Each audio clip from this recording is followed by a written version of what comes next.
ಇದೆಲ್ಲ ದೇವಸ್ಥಾನದ ಆವರಣ.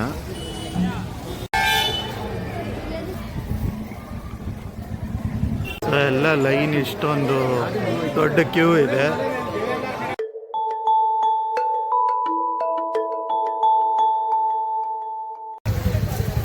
ಹಾಯ್ ಹಲೋ ನಮಸ್ತೆ, ನಾನು ನಿಮ್ಮ ಅವಿನಾಶ್. ನೀವು ನೋಡ್ತಾ ಇದ್ದೀರಾ ಪ್ರವೃತ್ತ ಚಾನಲ್.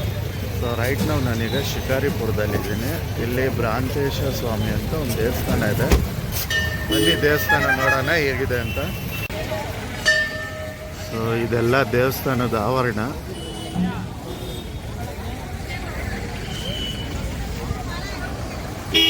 ಇದು ದೇವಸ್ಥಾನದ ಮೇನ್ ಗೋಪುರ.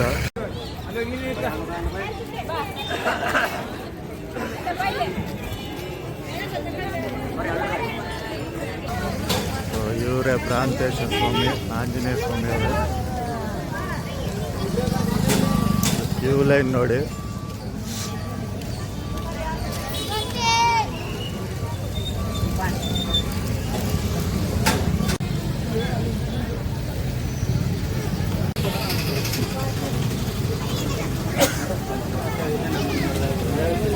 ನಾವು ಕ್ಯೂ ಲೈನಲ್ಲಿ ನಡ್ಕೊಂಡು ಹೋಗ್ತಾ ಇದ್ದೀವಿ.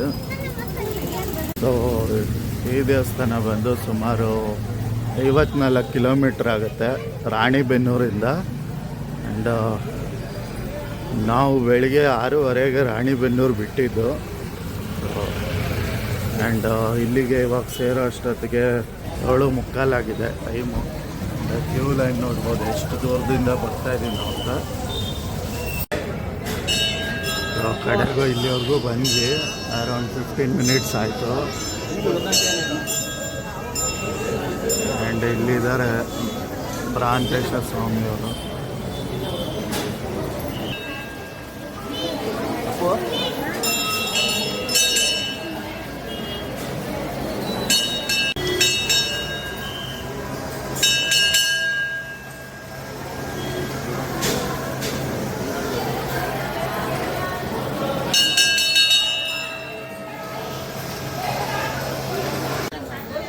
ನಾವು ಒಳಗಡೆ ಭ್ರಾಂತೇಶ ಸ್ವಾಮಿಯನ್ನು ದರ್ಶನ ಪಡೆದು ಹೊರಗಡೆ ಬರೋ ಟೈಮಲ್ಲಿ ಇಲ್ಲಿ ಅನ್ನಪ್ರಸಾದ ಇತ್ತು. ಅನ್ನಪ್ರಸಾದ ಸೇವೆ ಮಾಡ್ಕೊಂಡು ಹೊರಗಡೆ ಬಂದಿದ್ದೀನಿ. ಇಲ್ಲಿ ವಿಶೇಷತೆ ಏನಂದರೆ ಇಲ್ಲಿ ಭ್ರಾಂತೇಶ್ವರ ಸ್ವಾಮಿಯವರು ಅಂದರೆ ಆಂಜನೇಯ ಸ್ವಾಮಿಯವರ ಮೂಗೇನಿದೆ ಅದು ಬಂದು ಸಾಲಿಗ್ರಾಮ ಆಗಿದೆ. ಸೊ ಹಾಗಾಗಿ ಈ ದೇವಸ್ಥಾನ ತುಂಬ ವಿಶೇಷವಾದದ್ದು. ಮುಂದೋಗ್ಲಿ, ನಿಲ್ಲಿಸ್ಬೇಡ್ರಿ, ಆ ಕಡೆ ದಾಟಿ. ಸೊ ಇವಾಗೆಲ್ಲ ಫುಲ್ ಕ್ಯೂ ಲೈನ್ ಜಾಸ್ತಿ ಆಗಿದೆ. ಸೊ ಇವಾಗ ನಾವು ನೆಕ್ಸ್ಟು ಕದರ ಮಂಡಲಗಿ ಕಾಂತೇಶ ಸ್ವಾಮಿ ದೇವಸ್ಥಾನದ ಕಡೆ ಹೋಗ್ತಾ ಇದ್ದೀವಿ. ಸೊ ಬನ್ನಿ ನೋಡೋಣ ಆ ದೇವಸ್ಥಾನ ಹೇಗಿದೆ ಏನೋ ಅಂತ. ಆ್ಯಂಡ್ ನೀವು ರಾಣಿಬೆನ್ನೂರಿಂದ ಈ ಕಡೆ ಬರ್ತಾ ಇದ್ರೆ ಇಲ್ಲಿ ವ್ಯೂ ತುಂಬ ಚೆನ್ನಾಗಿದೆ. ಅದೊಂದು ಗ್ಲಿಂಪ್ಸ್ ಹಾಕ್ತೀನಿ, ನೋಡಿ ಎಂಜಾಯ್ ಮಾಡಿ.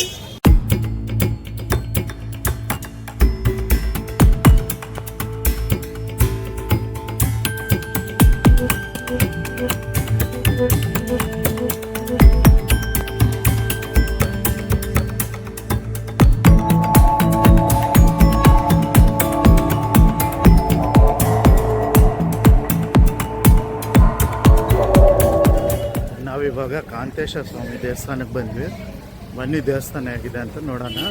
ಈ ದೇವಸ್ಥಾನ ಕಂಪ್ಲೀಟ್ ಇಂಟೀರಿಯರ್ ವಿಲೇಜ್ ಒಳಗಡೆ, ಹಾಗಾಗಿ ರೋಡ್ ಸ್ವಲ್ಪ ಚಿಕ್ಕದು. ಬನ್ನಿ ದೇವಸ್ಥಾನ ತೋರಿಸ್ತೀನಿ.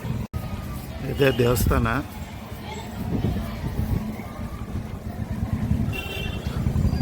ಕಾಂತೇಶ ಸ್ವಾಮಿ ದೇವಸ್ಥಾನ ಇದು.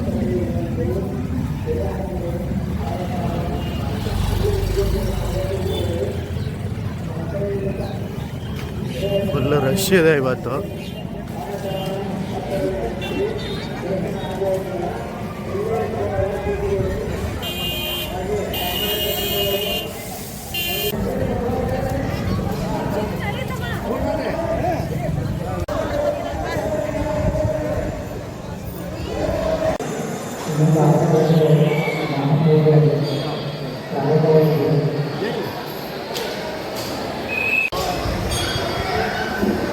ಇದೆಲ್ಲ ಹೊರ ಪ್ರಾಂಗಣ.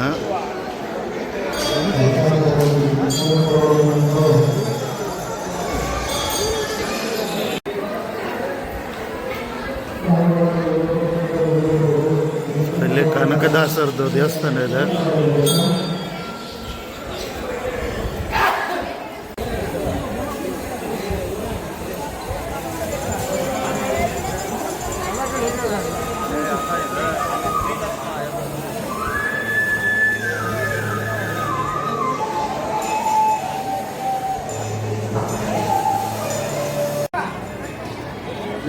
ಸೊ ಎಲ್ಲ ಲೈನ್ ಇಷ್ಟೊಂದು ದೊಡ್ಡ ಕ್ಯೂ ಇದೆ.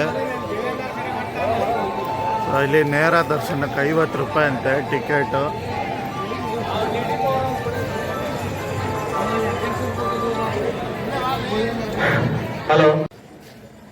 ನಾವು ಅಲ್ಲಿ ಕಾಂತೇಶ ಸ್ವಾಮಿಯ ದರ್ಶನ ಪಡೆದು ಹೊರಗಡೆ ಬಂದ್ವಿ. ಈಗ ಒಳಗಡೆ ತುಂಬ ರಶ್ ಇದೆ. ಒಂದು 10 ಗಂಟೆಗೆ ನಾವು ಇಲ್ಲಿಗೆ ಬಂದಿದ್ದು. ಈಗ 12 ಗಂಟೆ ಆಗ್ತಾಯಿದೆ. ಅರೌಂಡ್ ಟೂ ಅವರ್ಸ್ ನಮಗೆ ಟೈಮ್ ಹಿಡಿತು. ಯಾಕೆ ಅಂದರೆ ಇಲ್ಲಿ 10 ಗಂಟೆಗೆ ದರ್ಶನನ ಕ್ಲೋಸ್ ಮಾಡ್ತಾರೆ. ಮತ್ತು ನಮಗೆ 11:15ಗೆ ದರ್ಶನನ ಮತ್ತೆ ಇದು ಮಾಡ್ತಾರೆ. ಯಾಕೆ ಅಂದರೆ ಅಭಿಷೇಕ ನಂತರ ಅಲಂಕಾರ ಮಾಡೋದಕ್ಕೋಸ್ಕರ ಇಲ್ಲಿ 1 ಅವರ್ 15 ಮಿನಿಟ್ಸ್ವರೆಗೂ ಕ್ಲೋಸ್ ಮಾಡಿರ್ತಾರೆ. ಯಾರಿಗೂ ಒಳಗಡೆ ದರ್ಶನಕ್ಕೆ ಬಿಡಲ್ಲ. ಆ್ಯಂಡ್ ಇವತ್ತು ಇಲ್ಲಿ ಯಾಕೆ ಇಷ್ಟೊಂದು ರಶ್ ಇದೆ, ಮತ್ತು ಈ ಭ್ರಾಂತೇಶ, ಕಾಂತೇಶ ಮತ್ತು ಶಾಂತೇಶ ಈ ದೇವಸ್ಥಾನವನ್ನು ನಾವು ಯಾಕೆ ಒಂದೇ ದಿವಸದಲ್ಲಿ ನೋಡಬೇಕು ಅಂತ ಅನ್ನೋದನ್ನು ನಾನು ವಿಡಿಯೋ ಲಾಸ್ಟಲ್ಲಿ ಹೇಳ್ತೀನಿ. ಸೊ ಇವಾಗ ನಾವು ಇಲ್ಲಿಂದ ಮುಂದಕ್ಕೆ ಶಾಂತೇಶ ದೇವರನ್ನ ದರ್ಶನ ಪಡೆಯೋಕ್ಕೆ ಹೋಗ್ತಾ ಇದ್ದೀವಿ. ಸೊ ಇಲ್ಲಿ ಕಾಂತೇಶ ಸ್ವಾಮಿಯ ಒಂದು ವಿಶೇಷತೆ ಏನಂದರೆ, ಇಲ್ಲಿ ಆಂಜನೇಯ ಸ್ವಾಮಿಗೆ ಕಣ್ಣಿನಲ್ಲಿ ಸಾಲಿಗ್ರಾಮ ಇರುತ್ತೆ. ಸೊ ಅದು ವಿಶೇಷತೆ. ಭ್ರಾಂತೇಶದಲ್ಲಿ ನಮಗೆ ಆಂಜನೇಯ ಸ್ವಾಮಿ ಮೂಗೇನಿದೆ ಅದು ಸಾಲಿಗ್ರಾಮ ಆಗಿರ್ತದೆ. ಇದು ಕಣ್ಣಿನಲ್ಲಿ ಸಾಲಿಗ್ರಾಮ ಇರೋದ್ರಿಂದ ಇಲ್ಲಿ ಕಾಂತೇಶ. ಸೊ ಕಣ್ಣಿಗೆ ರಿಲೇಟೆಡ್ ಏನಾದರೂ ತೊಂದರೆ ಇದ್ದರೆ ಇಲ್ಲಿ ಬಂದರೆ ಪರಿಹಾರ ಆಗುತ್ತೆ ಅನ್ನೋದು ಒಂದು ಪ್ರತೀತಿ ಇದೆ. ಸೊ ಬನ್ನಿ, ಈಗ ನಾವು ಶಾಂತೇಶನ ಕಡೆಗೆ ಹೋಗ್ತಾ ಇದ್ದೀವಿ. ನೋಡೋಣ ಅಲ್ಲಿ ಹೇಗಿದೆ, ಏನು ಪರಿಸ್ಥಿತಿ ಅನ್ನೋದು.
ಶಾಂತೇಶ ಸ್ವಾಮಿ ದೇವಸ್ಥಾನದ ಹತ್ರ ಬಂದ್ವಿ.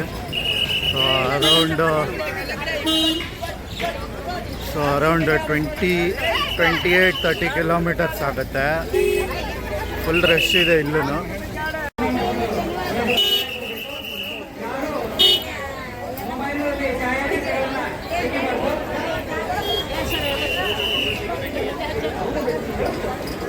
ಇದೆಲ್ಲ ದೇವಸ್ಥಾನದ ಆವರಣ.